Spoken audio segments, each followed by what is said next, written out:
Hi folks, I'm Ashraf Ingora. I'm a language and soft skill trainer, live business and parenting coach. English breakfast with Ashraf में आज हम past continuous tense का अध्ययन करेंगे। Past continuous tense की हिंदी में पहचान है, जैसे प्रेजेंट कंटिन्यूअस टेंस की पहचान है रहा है, रही है, रहे हैं। हिंदी में लास्ट में वाक्य के अंत में आएगा लेटा है, बैठा है, सोया है, पढ़ा है, इस तरह से। और इंग्लिश में जो पास्ट कंटिन्यूअस टेंस की पहचान होगी रहा था, रहे थे, रही थी, लेटा था, बैठा था, सोया था, पढ़ा था। प्रेजेंट कंटिन्यूअस टेंस में सहायक क्रिया इज ए मार का इस्तेमाल करते हैं, मतलब बी के फर्स्ट फॉर्म का यूज करते हैं। पास्ट कंटिन्यूअस टेंस में सहायक क्रिया बी के सेकंड फॉर्म का वाज एंड वर का यूज करेंगे। किसके साथ वाज लगेगी? हेल्पिंग वर्ब के रूप में। किसके साथ वर का यूज करेंगे? हेल्पिंग वर्ब के रूप में। तो इसमें एक चीज का ध्यान रखें, सारे सिंगुलर सब्जेक्ट्स के साथ वाज और सारे प्लूरल सब्जेक्ट्स के साथ वर का इस्तेमाल करेंगे हेल्पिंग वर्ब के रूप में। तो ही, शी, इट और सिंगुलर नेम ये तो सिंगुलर ही है, उसके अलावा आई भी सिंगुलर है, तो इनके साथ वाज और बाकी सारे सब्जेक्ट के साथ वर का यूज करेंगे हेल्पिंग वर्ब के रूप में। और चूंकि कंटिन्यूअस टेंस है तो वर प्लस आईएनजी, उसके बाद ऑब्जेक्ट का यूज होगा। एग्जाम्पल से पहले फॉर्मूला देख लें, subject plus was were plus verb plus ING plus object. Example देखिएगा, ही वॉज प्लेइंग क्रिकेट, वह क्रिकेट खेल रहा था। रहे थे, रही थी। दे वर प्लेइंग क्रिकेट, वे क्रिकेट खेल रहे थे। निगेटिव सेंटेंसेस बनाना है तो सभी का एक ही नियम होता है, हेल्पिंग वर्ब के बाद नॉट लगाइए तो निगेटिव बनेगा। वाज और वर्ब के बाद नॉट लगा करके निगेटिव सेंटेंसेस बनाए जा सकते हैं। और शॉर्ट फॉर्म में यूज करते हैं तो वाजंट एंड वरंट का यूज करेंगे। इस तरह से फॉर्मूला देखें, subject plus was were plus not plus verb plus ING plus object, और या तो सब्जेक्ट प्लस वाजंट या weren't plus verb plus ING plus object, इस तरह से। एग्जाम्पल देखेंगे, ही वाजंट प्लेइंग क्रिकेट, वह क्रिकेट नहीं खेल रहा था। दे वरंट प्लेइंग क्रिकेट, वे क्रिकेट नहीं खेल रहे थे। यह हो गया निगेटिव सेंटेंस। इंटरोगेटिव बनाते हैं तो इंटरोगेटिव का बनाने का एक ही नियम है सभी में कि हेल्पिंग वर्ब को सब्जेक्ट के बाहर लगा करके इंटरोगेटिव सेंटेंसेस बनाया जाता है। और हेल्पिंग वर्ब को जब सब्जेक्ट के बाहर लगाते हैं तो हेल्पिंग वर्ब का पहला लेटर कैपिटल हो जाएगा, सारे सब्जेक्ट्स का पहला लेटर स्मॉल होगा, प्रॉपर नाउन और आई को छोड़ करके। तो इंटरोगेटिव फॉर्मेशन का फॉर्मूला देख लीजिएगा, was and were plus subject plus verb plus ING plus object. तो वाज ही प्लेइंग क्रिकेट, क्या वह क्रिकेट खेल रहा था? या वर दे प्लेइंग क्रिकेट, क्या वे क्रिकेट खेल रहे थे? इस तरह। इंटरोगेटिव, अगर नेगेटिव सेंटेंस का इंटरोगेटिव बनाते हैं तो वाज एंड वर सब्जेक्ट के बाहर रखेंगे और सब्जेक्ट के बाद में नॉट लगेगा। और अगर मान लीजिए कॉन्ट्रैक्टेड फॉर्म का यूज करते हैं तो वाजंट और वरंट को सब्जेक्ट के बाहर लगाएंगे। अभी आप इसको एग्जांपल से समझ लीजिएगा। फॉर्मूला पहले देख लें, was were plus subject plus not plus verb plus ING plus object, एक ये फॉर्मूला होगा। या वाजंट और दोनों में से कोई एक यूज होगा सब्जेक्ट के मुताबिक, वाजंट या weren't plus subject plus verb plus ING plus object. Example देखेंगे, was he not playing cricket या वाजंट ही प्लेइंग क्रिकेट, क्या वह क्रिकेट नहीं खेल रहा था? Were they not playing cricket या वरंट दे प्लेइंग क्रिकेट, क्या वे क्रिकेट नहीं खेल रहे थे? इस तरह से।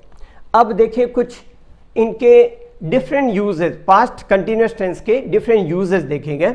देखिए, हम पास्ट कंटिन्यूअस टेंस का इस्तेमाल उस कार्य के लिए होता है जो पास्ट में किसी समय जारी था। जैसे एग्जांपल देखेंगे, it was raining all the day yesterday, कल सारे दिन मतलब दिन भर बारिश हो रही थी। सिमिलरली एक और एग्जांपल देखेंगे, we were shopping all this morning, हम आज सारी सुबह खरीदारी कर रहे थे। दूसरा इसका यूज होता है उस कार्य के लिए जो पास्ट में हो रहा था, उसी समय कोई दूसरा कार्य भी हुआ। अभी आप एग्जांपल से समझ में आएगा। देखिएगा, when we arrived they were having lunch, when we arrived जब हम पहुंचे वे भोजन कर रहे थे। इस तरह से। तीसरा इसका एग्जांपल देखेंगे, सिंपल पास्ट और पास्ट कंटिन्यूअस कॉम्बिनेशन, ये देखिएगा यहाँ दोनों का कॉम्बिनेशन है यहाँ पर। इसी तरह से सिंपल पास्ट और पास्ट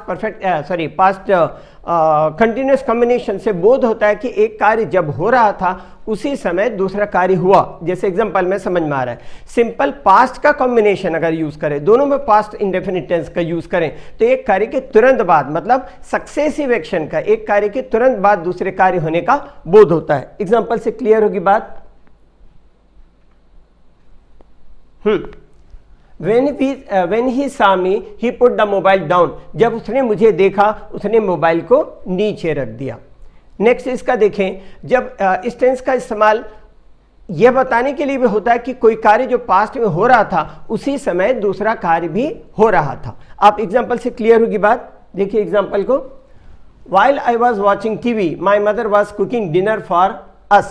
जब मैं टीवी देख रहा था हमारी माँ हमारे लिए डिनर बना रही थी, मतलब रात का भोजन बना रही थी। नेक्स्ट, इस टेंस से यह भी बोध होता है कि कार्य की करने की पास्ट में आदत थी। जैसे शी वॉज ऑलवेज मर्मरिंग, देख लीजिएगा इसको भी, शी वॉज ऑलवेज मर्मरिंग, वह हमेशा बड़बड़ाया करती थी, मतलब उसकी बड़बड़ाने की आदत थी। एक और इसका यूज देखेंगे, जिस तरह प्रेजेंट कंटिन्यूअस टेंस का इस्तेमाल डेफिनेट फ्यूचर अरेंजमेंट के लिए होता है, उसी तरह पास्ट कंटिन्यूअस टेंस का इस्तेमाल भी पास्ट में इसी तरह के अरेंजमेंट के लिए होता है। एग्जाम्पल से बात क्लियर होगी। I am living tonight, I have got my ticket. यहां पर आप देखें प्रेजेंट कंटिन्यूअस का एग्जांपल है, मैं आज रात को रवाना हो रहा हूं, मैंने टिकट ले लिया है। अब आप दूसरा एग्जांपल देखेंगे, ही वॉज बिजी पेकिंग, वह पेकिंग करने में बिजी था। फॉर मतलब क्योंकि, for he was living that night, वह पेकिंग करने में व्यस्त था क्योंकि वह उस रात को रवाना हो रहा था। अर्थात रवाना होने का निर्णय पास्ट में कुछ समय, इसीलिए मैंने यहाँ पर लिख भी दिया ताकि आप उसको पढ़ के भी समझ लो, वर्बली मैंने बोला उसके अलावा भी।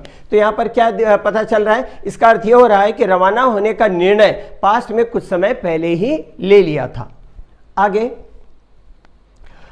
कभी कभी सिंपल पास्ट तथा पास्ट कंटिन्यूअस टेंस के वाक्यों में अंतर बहुत कम महसूस होता है। ये भी एग्जांपल से आपको समझ में आएगा। देखिए, stones were thrown at the train as it entered the station. यहां पर पहला हिस्सा है जो पास्ट इंडेफिनिट टेंस का, ये सिंपल पास्ट का पैसिव फॉर्मेशन है। आप यहां देखें, stones were thrown as the train entered at the train as it entered the station. जब ट्रेन इंटर की, स्टेशन में अंदर आई, तो उस पर पत्थर फेंके गए। आप दूसरा एग्जांपल आप देखेंगे तो आपको दोनों के एग्जांपल में डिफरेंस नहीं लगेगा, सिमिलर सी मीनिंग निकलती है। देखेंगे, stones were thrown at the train as it was entering the station. जैसे ही ट्रेन में स्टेशन में प्रवेश की या प्रवेश कर रही थी, मीनिंग में कोई डिफरेंस नहीं है। तो जैसे ही ट्रेन स्टेशन में प्रवेश की या प्रवेश कर रही थी, उस पर पत्थर फेंके गए। उसी तरीके से जब कंप्लीट एक्शन से उस अवस्था या निरंतर गतिविधि की निरंतरता का बोध होता है। एग्जांपल से इस चीज को भी समझ लें। अब ब्यूटीफुल गर्ल, देखिए यहां पे दोनों का सेंटेंस में कोई अंतर नहीं लगेगा, सेम लगेगा, सेंटेंस की हिंदी की मीनिंग सेम लगेगी।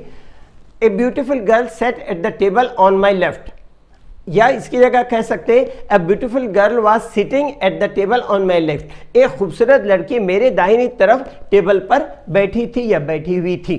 तो ये दोनों के सेंटेंस में कोई डिफरेंस दिखाई नहीं देता। तो ये कुछ डिटेल में बताना, इन जनरल तो एक आइडेंटिफिकेशन है जिसको आपने देख लिया, डिटेल में बताना इसलिए ज़रूरी होता है ताकि उसका सही यूज़ कैसे होता है समझ पाए।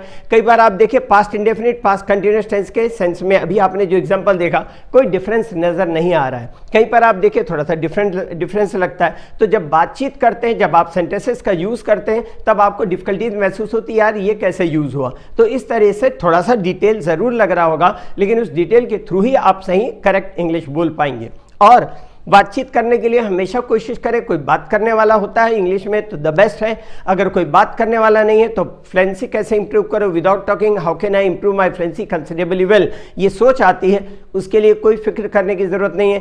थॉट्स आते हैं एक दिन में 40 से 60 हज़ार से 70 हज़ार तक थॉट्स आते हैं। 10% भी अगर आप मन ही मन डायरेक्टली इंग्लिश ट्रांसलेट कभी नहीं करेंगे, हिंदी का सेंटेंस लेके इंग्लिश में नहीं, डायरेक्टली इंग्लिश में सोचने की कोशिश करें। डिफिकल्टीज वोकेबुलरी की आएंगी, डिक्शनरी कंसल्ट करें, मोबाइल से, आपको मोबाइल में डिक्शनरी है, गूगल अंकल से पूछ लीजिए, वो जवाब दे देगा।